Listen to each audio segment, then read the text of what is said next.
నమస్తే. హైదరాబాద్ లో రెండో రోజు ఐటీ సోదాలు కొనసాగుతున్నాయి. ఐటీ అధికారుల ఆదేశాలతో హైదరాబాద్ చేరుకున్న దిల్ రాజు కుమార్తెను హన్సితారెడ్డిని ప్రశ్నిస్తున్నారు. హన్సితారెడ్డి సమక్షంలో లాకర్లను తెరిచారు. ఇప్పటికే కీలక డాక్యుమెంట్స్ ను స్వాధీనం చేసుకున్నారు. హన్సితారెడ్డి నిర్మించిన చిత్రాల ఆదాయ వ్యయాలపై ఆరా తీస్తున్నారు.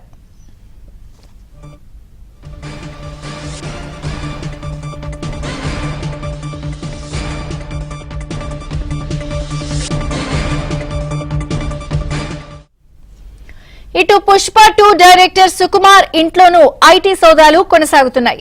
పుష్ప 2 మూవీ నిర్మాణంలో సుకుమార్ కు షేర్లున్నట్లు ఐటీ అధికారులు గుర్తించారు.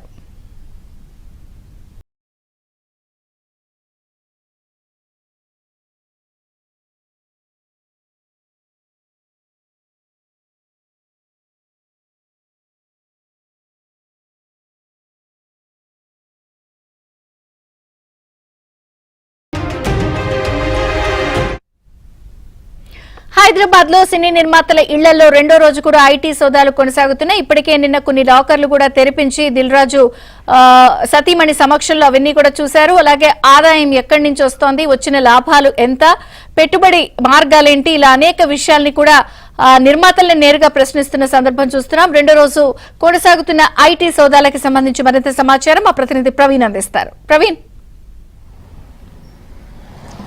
టాలీవుడ్ ప్రముఖ నిర్మాతలు, డైరెక్టర్లు టార్గెట్ గాని ఐటీ అధికారులు రెండో రోజు సోదాలు కొనసాగిస్తున్నారు. రెండో రోజు సోదాల్లో భాగంగా ఇప్పటికే కొన్ని కీలకమైనటువంటి అంశాలు కూడా వెలుగు చూసినటువంటి పరిస్థితి కనపడుతుంది. ముఖ్యంగా సంక్రాంతికి వచ్చినటువంటి 3 సినిమాలు కూడా, ప్రధానంగా గేమ్ చేంజర్ సినిమా కావచ్చు, సంక్రాంతికి వస్తున్నామనేటువంటి సినిమా కావచ్చు, మరోవైపు డాకు మహారాజు, ఈ 3 సినిమాలకు సంబంధించి ఒకవైపు దిల్ రాజ్ బ్యానర్ ద్వారా వచ్చాయి కాబట్టి దిల్ రాజ్ బ్యానర్ లో వచ్చినటువంటి 2 సినిమాలు, డిస్ట్రిబ్యూషన్ కి సంబంధించి ఒక సినిమా డాకు మహారాజు, ఈ 3 సినిమాలకు సంబంధించి దిల్ రాజుతో పాటు వారి కార్యాలయాలు, మరోవైపు దిల్ రాజు కూతురు యొక్క ఇళ్లలో కూడా ఏకకాలంలో సోదాలు కొనసాగుతున్నటువంటి పరిస్థితి కనపడుతుంది. మరోవైపు పాన్ ఇండియా మూవీగా ఉన్నటువంటి పుష్ప 2 కూడా భారీ ఎత్తు అంచనాలతోటి రిలీజ్ కావడం జరిగింది. వాళ్ళు పెట్టుబడి పెట్టిన దానికంటే కూడా చాలా ఎక్కువ రేట్లే వాళ్ళ ఆదాయాన్ని గడించారు. దీంతో పుష్ప 2కు సంబంధించినటువంటి నిర్మాతలు కావచ్చు, మరోవైపు డైరెక్టర్ సుకుమార్ ఇంట్లో కూడా ఏకకాలంలో సోదాలు కూడా కొనసాగుతున్నటువంటి పరిస్థితి కనపడుతుంది. ప్రస్తుతం నేను దిల్ రాజు కూతురు హన్సితారెడ్డి ఇంటి వద్ద ఉన్నాం. ప్రస్తుతం మనం చూడొచ్చు, ఇప్పటికే ఐటీ శాఖ అధికారులు 2 రోజులుగా కూడా సోదాలు కొనసాగిస్తున్నారు. నిన్న ఐటీ శాఖ అధికారులు సోదాలు చేసినటువంటి క్రమంలో దిల్ రాజు కూతురు అందుబాటులో లేకపోవడంతో ఆమెని హుటాహుటిన హైదరాబాద్కి రావాలంటూ కూడా అధికారులు ఆదేశించడంతో కొద్ది నిమిషాల క్రితమే దిల్ రాజు కూతురు కూడా వారి నివాసానికి చేరుకుంది. మరోవైపు వారి నివాసంలో ఉన్నటువంటి కొన్ని లాకర్లను కూడా ఇప్పటికే ఆమె సమక్షంలో ఓపెన్ చేసినటువంటి పరిస్థితి కూడా కనబడుతుంది. ఆమె ఇప్పటి వరకు అంటే దిల్ రాజు బ్యానర్లో ఆమె నిర్మించినటువంటి చిత్రాలకు సంబంధించి కూడా కొంత ఆరా తీస్తూ ఉన్నారు. మరోవైపు సంక్రాంతికి వస్తున్నామనేటువంటి సినిమాకు సంబంధించి ఇప్పటికే అంటే దాదాపు 60 కోట్ల రూపాయలు పెట్టుబడి పెడితే దాదాపు 203 కోట్ల వరకు కూడా ఇప్పటి వరకు ఆదాయం వచ్చింది. కాబట్టి ఆ ఆదాయానికి సంబంధించి కూడా పూర్తి స్థాయిలో విచారణ కొనసాగిస్తున్నటువంటి సందర్భం ఉంది. మరోవైపు గేమ్ చేంజర్ అనేది కూడా చాలా హై బడ్జెట్ మూవీ, ఎన్నో అంచనాలతో వచ్చినప్పటికీ కూడా బాక్స్ ఆఫీస్ వద్ద కొంత బోల్తా కొట్టిందనేటువంటి చర్చ జరిగినటువంటి నేపథ్యంలో వాళ్ళు పెట్టినటువంటి పెట్టుబడి ఎంత, వచ్చినటువంటి ఆదాయం ఎంత అనేటువంటి అంశాలన్నిటిపైన కూడా ఆరా తీస్తున్నటువంటి పరిస్థితి కనపడుతుంది. ముఖ్యంగా ఐటీ శాఖకు అంటే వీళ్ళు చూపించేటువంటి ఆదాయంకు అంటే ఒరిజినల్ ఆదాయానికి చాలా వ్యత్యాసాలు ఉన్నాయి, పన్ను ఎగవేత జరిగిందనేటువంటి అనుమానంతో ఐటీ శాఖ అధికారులు అయితే మాత్రం విచారణ కొనసాగిస్తున్నారు. మరొక బ్రేకింగ్ న్యూస్ మనం విన్నాం. ఇప్పటికే పుష్ప 2 దర్శకుడుగా ఉన్నటువంటి సుకుమార్ ఇంట్లో కూడా ప్రస్తుతం అయితే సోదాలు కొనసాగుతున్నాయి. ఎందుకంటే పుష్ప 2 అనేది కూడా పాన్ ఇండియా మూవీ, చాలా హిట్ అయినటువంటి మూవీ, బాక్స్ ఆఫీస్ వద్ద భారీ ఎత్తున కూడా వసూళ్లు చేసినటువంటి మూవీ. ఆ పుష్ప 2 సినిమాకి సంబంధించి కూడా దర్శకుడు సుకుమార్, అతనికి కూడా అందులో షేర్స్ ఉన్నాయి అనేది ప్రస్తుతం ఐటీ శాఖ అధికారులు కూడా గుర్తించినటువంటి సందర్భం కూడా స్పష్టంగా కనపడుతుంది. ఈ రోజు రాత్రి వరకు కూడా ఈ సోదాలు కొనసాగేటువంటి అవకాశం అయితే కనపడుతుంది.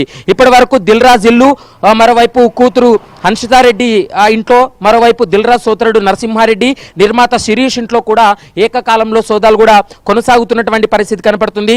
మరోవైపు మైత్రి మూవీ మేకర్స్ నిర్వాహకులుగా ఉన్నటువంటి రవిశంకర్, నవీన్ లాను కూడా పూర్తి స్థాయిలో విచారణ చేస్తున్నారు. దిల్ రాజు కూతురు ఇల్లు, తర్వాత మైత్రేవి మూవీ మేకర్స్ కి సంబంధించినటువంటి నవీన్ నిర్మాత ఇల్లు కూడా ఒకే ప్రాంతంలోనే ఉన్నాయి.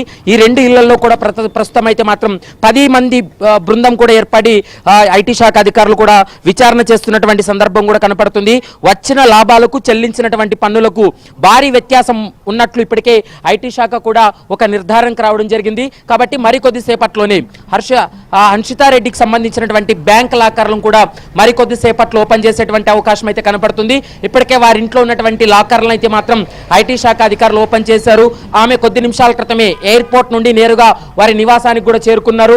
ఆమె సమక్షంలోనే బ్యాంక్ లాకర్ వాళ్ళ సమక్షంలోనే ఇంట్లో ఉన్నటువంటి లాకర్లు ఓపెన్ చేసినప్పటికీ కూడా మరికొద్దిసేపట్లో ఐటీ అధికారులు ఆమెను బ్యాంకుకి తీసుకెళ్లి బ్యాంక్ లాకర్లను కూడా ఓపెన్ చేయించేటువంటి అవకాశాలు అయితే స్పష్టంగా కనపడుతున్నాయి. వచ్చినటువంటి ఆదాయానికి తగ్గట్టుగా నిర్మాతలు కావచ్చు, డైరెక్టర్స్ కూడా వాళ్ళు పన్ను చెల్లించడం లేదనేది ప్రస్తుతం హైదరాబాద్కి సంబంధించినటువంటి ఐటీ యూనిట్ కూడా గుర్తించడంతో 2 రోజులుగా దాదాపు 8 ప్రదేశాల్లో 55 టీమ్స్గా విడిపోయి ఈ సోదాలు కూడా కొనసాగిస్తున్నటువంటి పరిస్థితి అయితే స్పష్టంగా కనపడుతుంది. ప్రస్తుతం మనం చూస్తున్నాం ఐటీ శాఖ అధికారులు కూడా ఇప్పటికే వారు 2 రోజులుగా కూడా వాళ్ళ టీమ్స్ అంతా కూడా వర్క్ చేస్తున్నటువంటి పరిస్థితి కూడా స్పష్టంగా కనపడుతుంది. మనం విజువల్స్లో కూడా చూస్తున్నాం. మరికొద్దిసేపట్లోనే బ్యాంక్ లాకర్ల కోసం హన్షితారెడ్డిని కూడా బ్యాంకుకు తీసుకెళ్లేటువంటి అవకాశాలు కూడా ఎక్కువగా కనపడుతున్నాయి. ఇక ఐటీ అధికారులు అయితే మాత్రం వీళ్ళు సినిమా నిర్మాణానికి ఖర్చు పెట్టినటువంటి పెట్టుబడి ఏదైతే ఉందో వాటికి సంబంధించినటువంటి కొన్ని డాక్యుమెంట్లన్నింటినీ కూడా పరిశీలిస్తున్నటువంటి పరిస్థితి కూడా స్పష్టంగా కనపడుతుంది. ఆ డాక్యుమెంట్లన్నింటినీ కూడా పరిశీలించారు. మరోవైపు వీరికి వచ్చినటువంటి ఆదాయాన్ని కూడా పరిశీలిస్తున్నారు. ఎందుకంటే వీళ్ళు దాదాపు 200 కోట్ల రూపాయలు పెట్టుబడి పెడితే దాదాపు 203 కోట్ల రూపాయల వరకు కూడా సంక్రాంతికి వస్తున్నామనేటువంటి సినిమా వసూలు చేసింది. కాబట్టి ఖచ్చితంగా వీటన్నిటిపైన ఈ ఆదాయానికి సంబంధించి కూడా పూర్తి స్థాయిలో విచారణ కూడా కొనసాగిస్తున్నారు. మరికొద్దిసేపట్లోనే బ్యాంక్ లాకర్లు ఓపెన్ చేసిన తర్వాత దీనిపైన ఒక క్లారిటీ వచ్చేటువంటి అవకాశం అయితే కనపడుతుంది. ఈరోజు రాత్రి వరకు కూడా ఐటీ శాఖ అధికారులు ఈ సోదాలు కంటిన్యూగా కొనసాగించేటువంటి అవకాశాలు అయితే కనపడుతున్నాయి. విజయ్ చంద్ర.